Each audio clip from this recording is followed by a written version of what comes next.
Welcome to the Hembury Books podcast. Today, our guest is Jessica Friedmann, who is the author of a new book about tarot in contemporary culture called 22 Impressions, Notes from the Major Arcana. It was published by Scribe this month. Her first book was published in 2017 and it is called Things That Helped, and it is a memoir of essays describing her recovery from postpartum depression. Jessica is based in Melbourne and she is also a freelance editor for Hembury Books. Her other editing roles have included top publications like Lonely Planet, Dumbo Feather and Farrago. She was formerly the publications manager at Peak Body Australian Poetry. Jessica's writing has appeared in the Australian Financial Review, The Guardian, LitHub, The Lifted Brow and The Age, among others.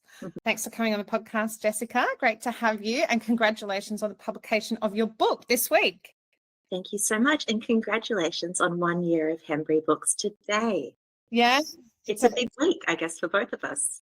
It is, absolutely. It's amazing when the time comes, right? Mm-hmm. And it feels just so, you get from the planning, you have your ideas, you scribble your notes, you kind of go into this hibernation and then all of a sudden it's a real thing in the world. Yeah. And on one hand, it feels like no time has passed at all. And on the other, those hours and hours and hours. How did you get the idea for your book and when did the idea first come to you? The idea actually came to me through my agent because she reads tarot. And at the time I was working on a novel because I just wanted to do something that would stretch me a little bit, having written so much nonfiction. I just wanted to see what it would be like to make things up. It was very enjoyable.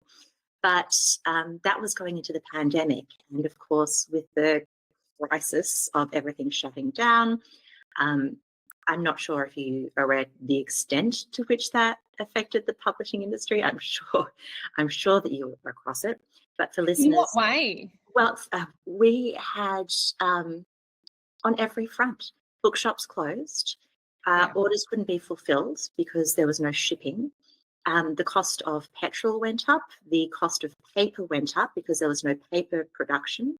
Production houses were closed. So even if you wanted to make a book, you couldn't make a book.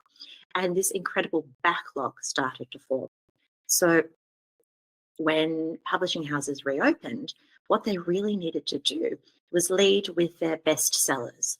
They needed to get out the new Bryce Courtney or the new Margaret Atwood because little experimental literary fiction debuts weren't going to help make ends meet. And so we're just now kind of recovering from this, I don't want to say panic publishing, but this strategic model had to change very dramatically. Usually you have the big bestsellers and the profits from those kind of help carry the little guys. Yeah, but profits for those. 80-20. Yeah, 80-20. But the 20 was just recovering. It was retaining staff. It was paying for office space. It was making sure that, there was still a publishing company. And so my editor and my agent kind of said, listen, we love you, but there's no way. There's just no way that this is the right time to try to break into the fiction market. But, how about some nonfiction again? And I had been playing around with tarot seriously since about 2018. And I've kind of written the story of that into the book. And because my agent reads tarot too, we were just kind of texting each other little tarot card bits of info, or I drew this today. And she kind of said to me, listen, this is something you're so interested in. What if you just wrote about it? Which is kind of the role of an agent, right? To point out the obvious, like, hey, there is probably a book in this. And it suited that pandemic time so well. Yeah. Of course, we were homeschooling. And everyone wanted to know what the future would hold, right? I wish I could tell you that. My style of reading isn't exactly prognostication. Definitely, people needed a little respite, wanted to be reassured. And for me, it was just very much about, like, what can I do in the 15 minutes before my son has to take the computer to do his virtual schooling? My husband was seconded he works for the government. So he was suddenly working these 14-hour days, organising import, export stuff for industry. he joked that his team was Lobster Airlines because his first job was making sure that lobsters went to China so that the lobster industry wouldn't collapse. And every plane that went in and out had to have some kind of vital industry infrastructure going on. I bet there was a lot of PVC on those flights too. PVC? Oh, like, you know, the protective gear. Oh, yeah, absolutely. Supply. PRC? Maybe? Yeah, it could be. PC, I don't know. PVC is like a vinyl, like the sexy vinyl that you have in trade shops. Not that. There might have been some of that. Face masks. Yeah, there was a lot of that. There was a lot of nuclear medicine we get from Japan. This is really going off on a tangent. Yeah. Vital things that all of a sudden, you know, we like to think we live in a very contemporary globalized society, but the minute you stop shipping, it really becomes very clear what the pipeline is and how precarious it is. Essentials. So I think we're all kind of thinking about that idea of precarity. We were all going out of our minds, cooped up with our partners and children, or else, you know, people were feeling really touch-starved. They were by themselves. It was just this all or nothing kind of like, either people are going insane from having too much tactile information. That it was really all or nothing. And so you were lucky to have a book project too. Did that ride you through most of the pandemic, the writing of it? It kind of did. But it was something that it actually has in common a lot from the writing of my first book, which is that one, written with toddler, was like making notes in my notes app at the supermarket while I pushed him around the freezer aisle on a hot day. And this one was making notes in my notebook in between, you know, like trying to take the dog for a walk. There was this empty time, but it certainly wasn't. There were a lot of demands. I think certainly, like if you've got a child in the house who is really not coping with the lack of peer structure, and we had just had the bushfires as well. Yeah, it was awful. It was just this thing of you're needed all the time, but in 5 to 10 minutes in which you're not being called to make lunch, or, you know, like, Mum, have you seen my socks? Or just, can we cuddle on the couch and read a story together kind of thing. I managed to write things down, and it became, I think, creative work and tarot, you know, there's such a strong link, not just because of the symbolism and the way that people like to use the tarot, but just because of this thing of being able to switch spaces mentally and intellectually, just kind of like slide into this creative space that you portion out for yourself in the middle of your daily tasks, and then be able to come back to earth. And you get more adept at that, I think, when you go in things like having a child. So tarot became just this way to carve out this little space for myself in the day, slower, more meditative, just based on this one thing, thinking about images and letting all the subconscious stuff bubble up, letting all the lateral thinking have some space to play, just play, you know, a play space. And that I found really rejuvenating. And that certainly fueled the writing at a time when I just felt intellectually so deadlocked by everything that was going on. Yeah, by everything else. So tell us about the book, and if you can sort of explain what Renaissance Tarot is as well. Oh, where do you want to start? It's just, to me, it's a very exciting story, because it's the story of, you know, 600 years of art, culture, society, politics, you know, the shift from the feudal system into democracy, the survival of superstitions and folk beliefs through the Reformation and the Inquisition. It's because these symbols have retained their potency. I think they really tell a lot about how life would have been lived back in the Middle Ages, which is something that we really don't know that much about. There's a lot of supposition, but the daily life, which wasn't recorded, just kind of has to a degree vanished. So these artifacts like tarot, to me, really tell a story of how people might have been and thought before all of this contemporary stuff that we're dealing with. And in a way, like a mirror of the pandemic, just being in the house, having time regulated by, you know, for us it was like curfews, and for people in the Middle Ages it would have been religious hours. You know, the day is just kind of not your own necessarily, because there are these little markers in it that remind you of a higher power, whether that be government or church or what have you.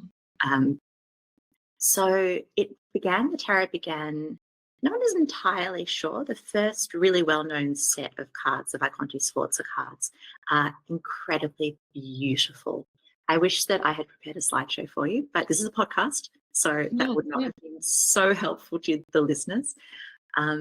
But they're gilded. They've got 6 or 7 layers of this beautiful back painting. They used really rich pigment, not just the ordinary pigment, but things like lapis lazuli for colours.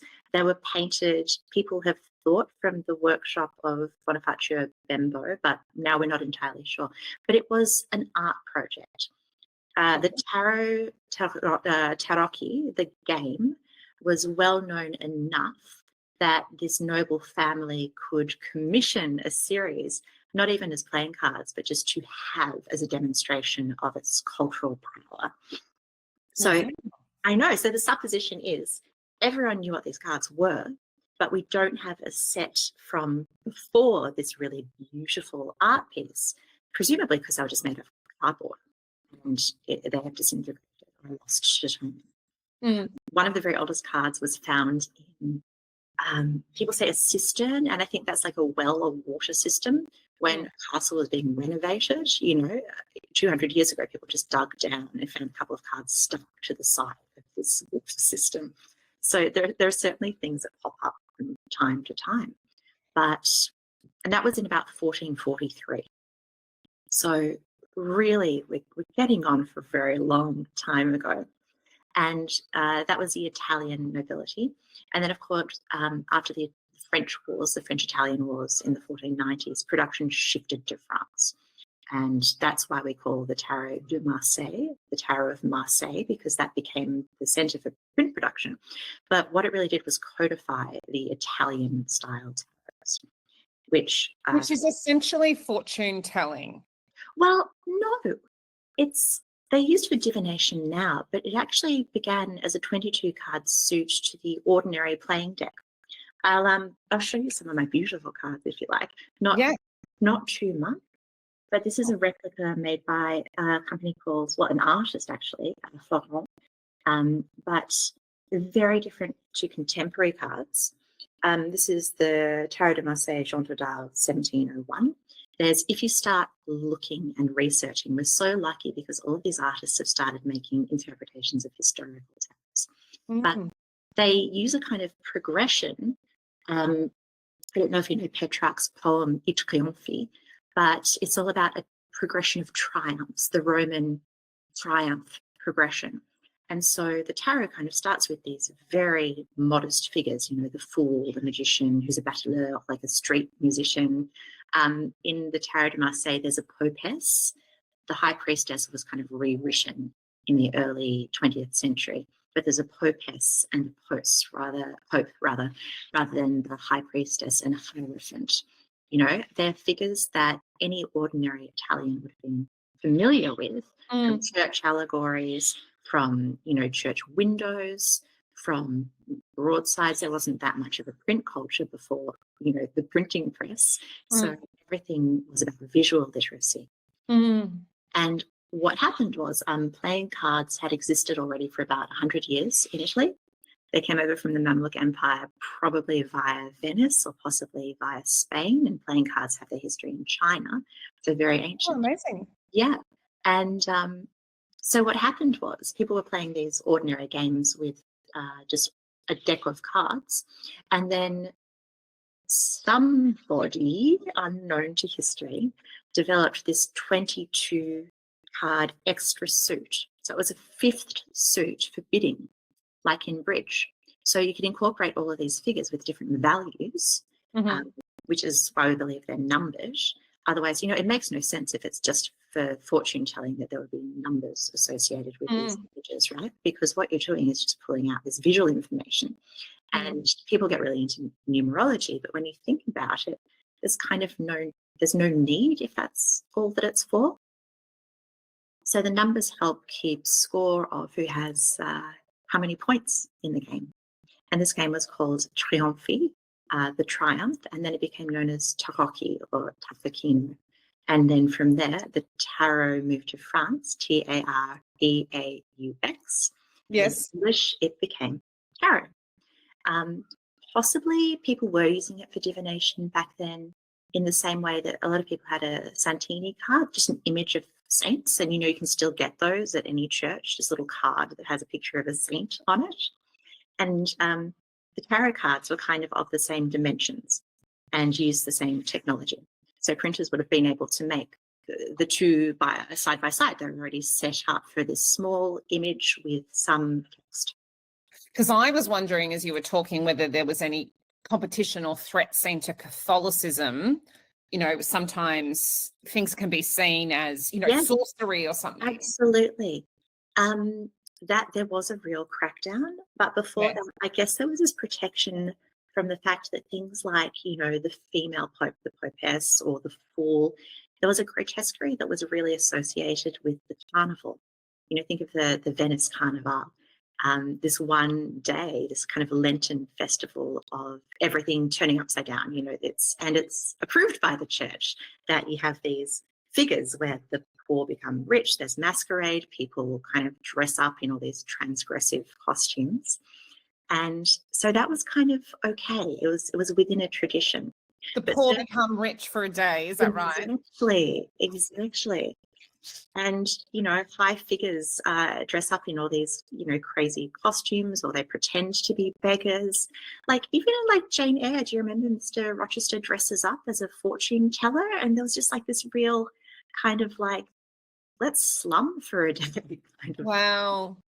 So, but of course, after the Inquisition and the Reformation, particularly in Protestant countries, there was a lot of swapping out. So in the Swiss tarot, the Pope becomes Jupiter and the Popess becomes Juno.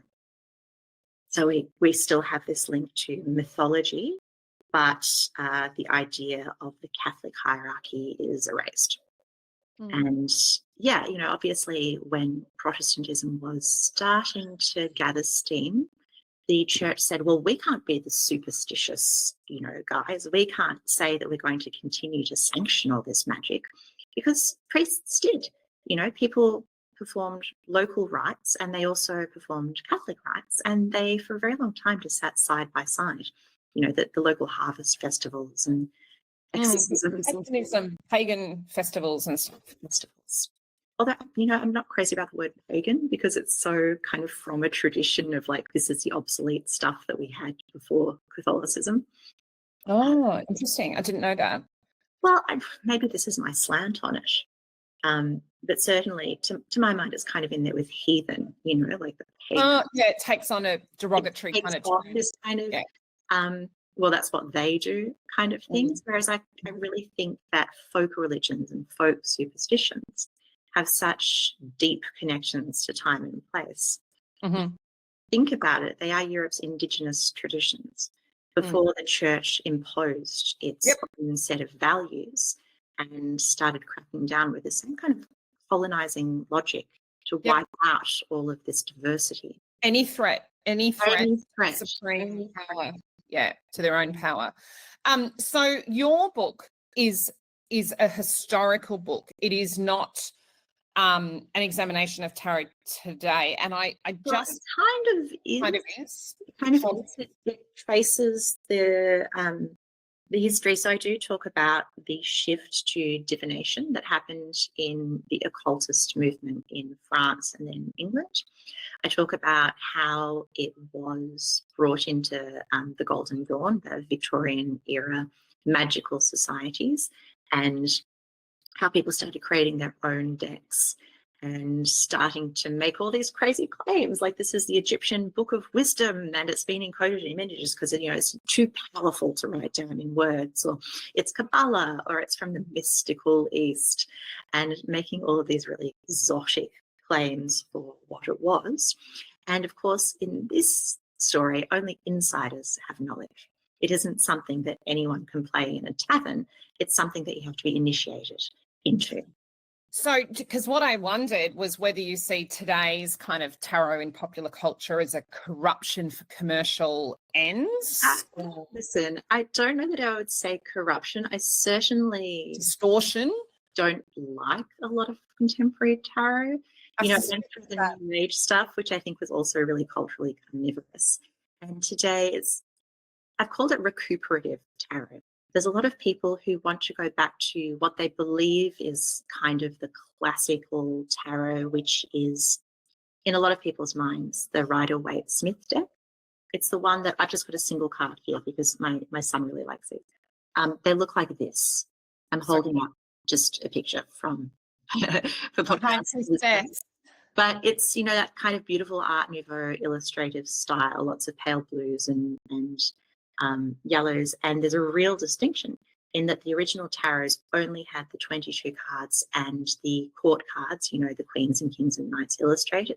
And the rest just looked like ordinary playing cards. And Pamela Coleman Smith illustrated every single card. So it's certainly much more when you pull out images, you don't just kind of say, oh, this could mean this, you know, the Six of Wands. It's it's cumulative, it's stable, it's about desire and creativity. There's actually an image that you can look at that tells a story. And I think that really broadened the tarot and made it seem much more accessible to a lot of people. What I dislike about it is that it does bring in all of these outside influences in, I think, a less than respectful way. You know, just kind of saying, well, Egypt, you know, we're obsessed with Egypt, so we'll just make some Egyptian columns in the background, but not really learn anything. You know, oh, hey, mystical Judaism is very cool. So we're just going to say that's also a Christian thing, because this idea of Christian Hermeticism is the idea that there is just like one Christian truth dispersed across cultures. So bringing in the splinters of truth that are essentially a Christian truth is okay. So we're not necessarily going to actually engage with other cultures. We're just going to say that looks cool and bring them in.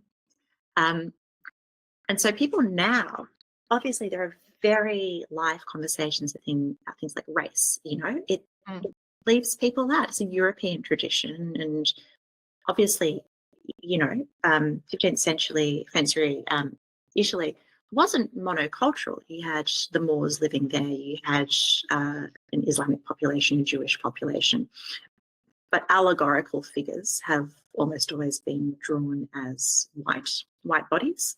And a lot of people feel alienated by just a deck of cards that's just full of white bodies.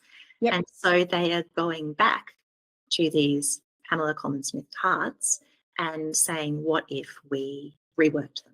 You know, how can we get some diversity in them? I'm a little bit cautious because I think some of them just do the same thing. They're just redrawing these images without really interrogating what it means to put different bodies in the places of allegories. You know, for example, there is a tarot called the Black Power Tarot, and it's not made by a Black person. It's I forget his cultural background, actually. I should look that up. I should have looked that up before I even brought it up. But this set of cards uses Tina Turner in the role of strength. Yeah, and superficially, that's great. But I kind of think, do we want a Black woman who is known for being traumatized to be a card representing strength? Does that mean that for Black women, strength is just like an endurance? Is it about is it tapping into this idea of the strong Black woman as a person who is always dealing with adversity? You know, it could be a celebration, but at the same time, I think it really ties into this stereotype that makes people tired. Black friends just want rest and joy and creativity and to be able to do their own thing without always having this link to suffering and having to be strong. Maybe in 400 years, a scholar will be examining the Tina Turner strength card. Well, I'm kind of trying to do it now. I do have a chapter on like recuperative tarot, And there are very good reasons for doing it. So I certainly don't want to rain on anyone's parade. I do want to really emphasize that this book is just about my experience, my views. There's some art history, there's some social history, there's some cultural history. I do try to pay tribute to all people who come before me in formulating ideas, doing research. I'm certainly not the first person to ever think about these questions, but I think there has to be a level of thoughtfulness. And certainly there are a lot of commercially available decks now that just have the same keywords: modern, inclusive, diverse, without necessarily really thinking about what those images of bodies are accomplishing for the people who are looking at them and internalizing these ideas that, like, an abused Black woman who triumphed above her circumstances is what strength is all about. Rather than in the original cards, you just have this allegory of a woman approaching a lion and winning this beast over with this kind of gentle patience and capacity to sit with violence in a non-confrontational way, like in a almost like to cohabit with an allegorical beast. I feel much more comfortable with that than I do with the kind of the modern story that, to me, taps into some really grotty stuff about the way people think about other races of experiences. How much research did you do for this book? A lot. I did a lot of reading. It was my favorite thing to do. Where did you conduct the research? Mostly at home. I didn't have the chance, I didn't have the chance to travel to any of the museums. We were locked down. So could you access primary materials? I could not. I would have loved to have gone to Marseille and examined printing presses and cards. But within Australia, there just aren't that many collections. We have a bit of a production, but not a huge production industry. Mostly it happens overseas. But I read so much. And the nice thing is, tarot history as a discipline, it's relatively new. People started taking primary research really seriously in the 70s and 80s, maybe a little bit before then. And so all those scholars are still around. There's a Facebook group called Tarot History. And pretty much any book you read, the author is in this group, and you can just ask them follow-up questions like, oh, hey, when did you come up with this idea? Or, I'm not entirely sure what this word means in this context. Can you elaborate? And that, oh, of course, it's been a while since I wrote that, but, more recent research suggests that, blah, blah, blah, blah, blah. Everyone's a collector, so they're posting pictures of their cards, often these most beautiful images of they've just gone to a church and they saw this statue that reminded them of a card, or here's an art piece, or here's a modern piece.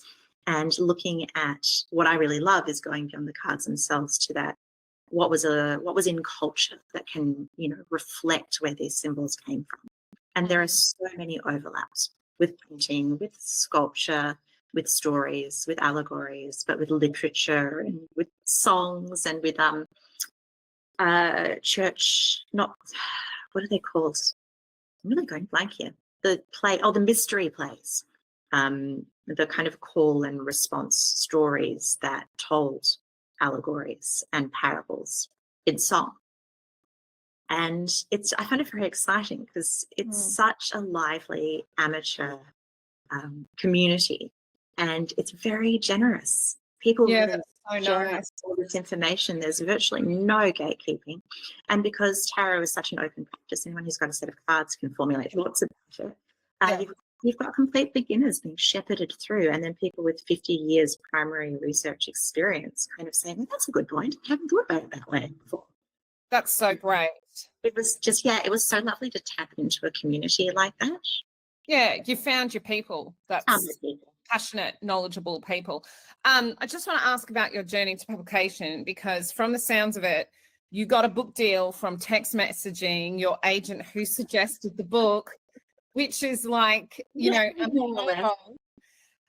was it very straightforward in terms of, how about this idea? Yes, I'll do it. And the book shall be published by X date. And also shout out to who your agent is. Oh, I'm with beautiful Grace Heifetz at Left Bank Literary. I had the most ridiculous, stupid pathway to getting an agent. I was offered I had written this piece years ago now, almost a decade ago now. In 45 minutes, I just kind of, whoa. You know, sometimes you have something that's been bubbling up and you sit down. It was while my baby was having a nap. And it was about how, while I was going through this depression, which was really severe, I lost access to language. You know, that memory fog, I just could not find all of this vocabulary. And so it was about kind of like learning the world as a baby, having to relearn the world with a baby as a baby. And agents are amazing insofar that they read every little literary magazine, every youth literature magazine. They're always on the lookout. And somebody got in touch and said, have you thought about developing a book from this piece? Would be really interested. A publisher. Yeah, and then I just didn't know what to do. And so I looked in the credits of my favourite author, now dead, Rue McGodden, looked in the credits of her books, and she was with Curtis Brown. So I emailed Curtis Brown. Best in the world, yeah. Yeah, best in the world. And I wrote this email saying like, hey, I'm in need of some advice. Would I be able to just have a coffee with someone? Could you give me a few little pointers? And then 5 minutes later, Grace sent me an email saying, we would love to talk about this. And then we scheduled in a phone call. And at the end of our phone call, which was just really warm and funny because she's a great person, we felt like we were a good fit. So she offered me representation.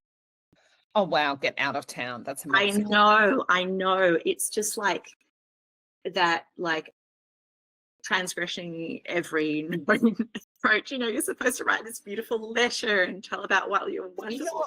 I mean, you did, the idea was so powerful that they wanted, there was just no doubt in their mind, and you could clearly execute it because you'd written an essay. So yeah, I think, you know, obviously over the course of my career, I have proven my chops a little bit. I feel like as a writer, I'm through the apprenticeship period. I'm confident in my ideas. I know that I can convey what I want to convey. Not always easy. It goes through drafts, goes through periods of like, am I doing this? Which I think is common to every writer. Like, I have just set myself this unnecessary chore, and I'm killing myself to do it at great personal cost and like great financial cost, because there aren't $200,000 advances in Australia. That is completely an American publishing industry thing. Yeah. But it gave me something, and I hope to give that back to readers. And so it did kind of just come out of this, I guess, ease within the relationship. You find someone you really like and respect, and they kind of say, well, this is kind of well suited to your skills. And I had published that first book with Scribe. And so I wrote them some sample essays because they didn't just say, here's a contract. They said, let's see what you want to do with it. Yep. Test your mettle. Test your mettle. And then my editor came back with some very good ideas, and I rewrote things, and the publisher read them and liked them. And so we decided we'll go ahead and do it. But certainly it wasn't easy because it was scheduled to come out in 2022.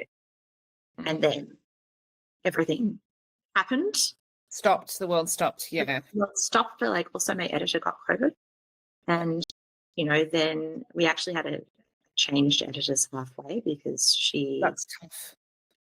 It was tough, but good for my writing. I think she had an amazing, this is Marika Webb-Pullman, an amazing woman, and she had been promoted to associate publisher. And so she had to kind of put down a little bit of her work that she was invested in because she was being invited to programs overseas. She was going to book fairs. Her role had just changed. And so I was handed over to David Golding, and also lovely. And we just, you know, clicked. And so I was kind of lucky to have two sets of eyes, but I did have to completely rewrite the book to become more general commercial. The first round of feedback from the marketing team was like, this is beautiful, but we can't sell it, which I think is very common. Yeah, very common. Yep. Very common. And it's a bit of a blow to the ego because you think, well, you like it. Like you think, yeah, I totally understand. They can we all love it, but they can't have it. What's yeah. But and it's a huge amount of work to rewrite a book. That must have taken almost as much time as the first draft. Huge. But it's a stronger book for it. It's a better book for it, yeah. had to really push myself. And I don't think it's still me. It still Mhm. is my voice. It's just for hopefully a wider audience. And it's very much a book that you can dip in and out of. I don't Mm. really expect anyone to sit down and read this whole thing through. It's the first half is very researched, and the Mhm. second half is 22 little essays, each Mm. one about a figure in the Major Arcana. And they're much more personal, kind of subjective. Um, if you are new to the tarot or you have read it for years, I'm just hoping that you can kind of pull a card and then flip open and see what I might think about it. And hopefully that sparks off some associations and some ideas and enriches the way you think about things. Or Mm. you can say, what bullshit, Jessica? And then you form your ideas against what I've written, which Yep. is, the way that books work, I think. And then, I certainly don't have all the answers. I just have a viewpoint. Yeah, it's your contribution to an ongoing discussion since ancient times. It's a nice way of putting it. Yeah. Now, I would like to turn to editing. You've been a terrific editor for Hembury Books. I'm very glad that Lauren Finger said Jessica's the person you need. Oh my gosh, and can you just shout out to Lauren, because she came into my life at a time when I was really in need of some help and work. My father died back in January, and we've talked about that because obviously Hembury is a tribute to your father as well. And That was our first conversation. that was our first conversation. And I was in this period of mourning, and then I kind of ran out of capacity to not work. Life picks up at some point in time. Yeah. And so Yeah. I sent an email around in one of my writers, editors group saying, listen, if anyone has any leads, I would be so appreciative. And it's a really generous community. And Lauren wrote and said, listen, I'm so sorry, my condolences. Could I point you towards this fabulous woman who's just starting up, with this non-fiction publishing in print, because I know that's the way your strengths are. And, it's just, I feel very held when things like that happen. Yeah. Just such a lovely little gesture that has, created this now great working relationship Between two Jessicas. between two Jessicas. Whenever I schedule, you Yeah. were Jessica and Jess, and our clients are like, so I put the surnames in. But anyhow, what do you enjoy about editing nonfiction books? And what I love is seeing your eyes light up when an author is talking about their book, because it's a new area of knowledge, and you're deeply intellectual, so I feel that you love learning. But what do you enjoy about editing nonfiction specifically? I love the chance to go deep into somebody else's knowledge. You're right that I am super excited by learning things, and that's one of the lovely things about being an editor working in publishing. You never have to stop being curious. You can always, once you're done with something, you get to skip on to something else, and it's challenging in that way, but also I think really enriching. I know a lot about very different, it's that jack of all trades, master of none kind of feeling, like a great dinner party conversation about a lot of different things, but it's the authors who are the experts, certainly not me. I like feeling like a fairy godmother. The author is Cinderella, and there is all this beautiful potential in work. They've gotten to a certain stage, and then I get to sweep in with my magic wand and make suggestions that hopefully make a little bit of a transformation. That's such a beautiful way of putting it. That's a bit of a Disney way, but it's such a privilege to be able to hopefully elevate somebody else's work, to see in that work something that maybe they also see, but they don't know the pathway towards getting there, and to be able to provide those steps and then see the work really flourish and blossom as people have those like, oh, okay, that makes sense kind of moment, because you get so close to anything you're writing and you kind of think, I can't deal with this for another second, or I've tried this so many ways. And often all you need is not even an expert, you just need a reader, another set of eyes to provide that distance view. But the skilled eyes, the professional lens is just invaluable. And so I've been really happy because the clients have been so happy with the also sensitivity. And I think to be an editor, you have to have a lot of emotional intelligence. You can't just go in roughshod over someone's manuscript that they've toiled over and stuff, because it can induce anxiety to be edited, which is why we set up. It's important to me that we have you meet the client, the author, the editor, the publisher, because I think it really puts them at ease. And then you hear their voice, you know, as they're talking. And so you know them a little bit, I think. That's so lovely, because it's a chance to really get to the heart of what the project is. You know, when someone is passionate about something, they might feel a little bit confused in their writing, a little bit muddy. They're not quite sure how to convey it. But when you talk to someone, it just comes out. Passion comes out. Yeah. It just comes out and you say, oh, okay, now I understand what this book is and what you want to do with it. Here's the person you're talking to. Here's what you're talking about. Here's, you know, here's the way you envisage the thing that you want to say. And that just really helps with the framework of editing, I think, because you want to have that person, their voice in your mind, reminding you, this is why I'm doing what I'm doing. Can you tell us, please, the different types of editing? I'm just going to rapid fire questions. You know, this confuses me. What's a structural edit? Sometimes it confuses me too. Like there are different terms across different countries. America has slightly different terminology. In Australia, working for a publisher, a structural is pretty synonymous with a manuscript assessment. So you go through, you make a lot of notes in the manuscript, and the suggestions that you make, the report that you write up, tackles the book at a structural level. You look at things like characterization, plot, narrative, voice, research, flow, whether a chapter should come higher or lower in the hierarchy, the way that information is presented, and kind of it's about preparing a writer for the work of overhauling. And it's also known as a developmental edit. Yes. Yeah, which is where these overlapping terms. Copy edit. What's a copy edit? A copy edit happens when the writer has gone away and done the big overhaul and just needs one more thing to get them over the line.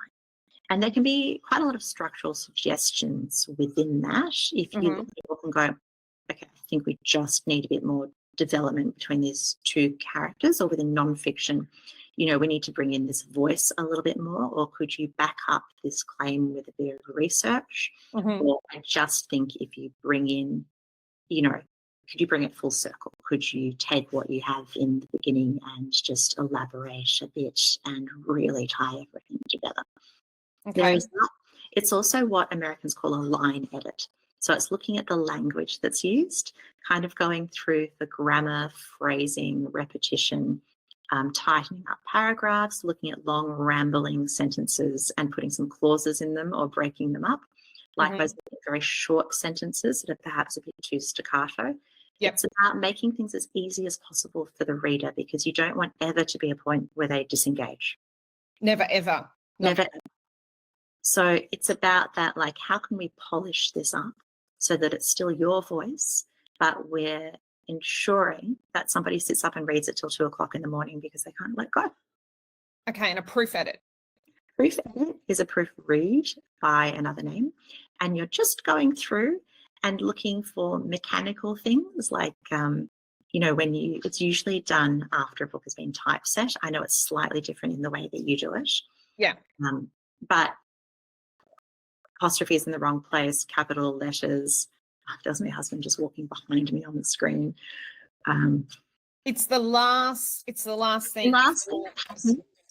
And it's just, it's the tidy. It's making sure that, and also things like you do become a bit immune to your own work. You don't see what might be right in front of your nose. So like the words that you use in every third sentence. Yeah.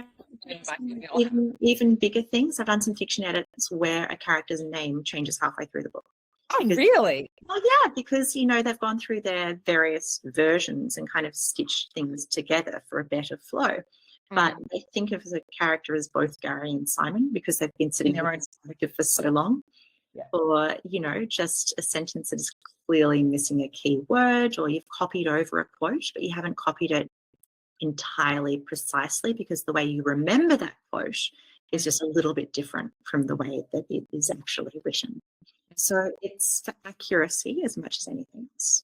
It's an incredible skill. Like I am not alone in the awe of it's a lot of work, and the eye for detail is just incredible because it's the logic of the facts as they're being. There's so many different components to it. So yeah, and let me say, writing a book is really hard. Congratulations to everyone who has written a book. It's about sustaining momentum.